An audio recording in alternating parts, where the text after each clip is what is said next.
ഇന്നലെ പെട്ടെന്നൊരു തോന്നൽ, ഒരു ഫ്ലേവേർഡ് യോഗേർട്ട് കഴിച്ചാലോ. അപ്പോൾ എന്താ മാർഗം, ഫ്ലേവർ എന്താ കൊടുക്കുക, മാങ്ങയൊക്കെ തീർക്കാം. അപ്പോഴാണ് ഓർത്തത്, കഴിഞ്ഞ ദിവസം ചക്ക വരട്ടി വെച്ചിരുന്ന പാത്രത്തിൽ നമ്മൾ ചക്ക വരട്ടുന്നത് നമ്മൾക്ക് വേണ്ടി മാത്രമല്ലല്ലോ. അപ്പോൾ 2 പേർക്ക് കൊടുത്തു കഴിഞ്ഞിട്ട് പങ്കുവെക്കാൻ കൂടിയാണ്. അപ്പോൾ 2 പേർക്ക് പങ്കുവെച്ചപ്പോഴത്തേക്ക് ഒരു പാത്രം ഒഴിഞ്ഞു.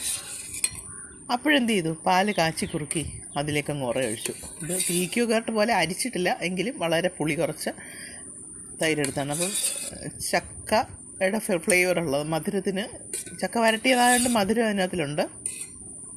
ചക്ക ഫ്ലേവേർഡ് യോഗേർട്ട് നല്ല ടേസ്റ്റ് ഉണ്ട്, നല്ല പരിവായിട്ട് കിട്ടി.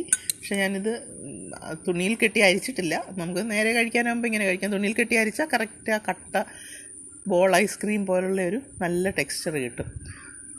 So try it out. Have A nice day.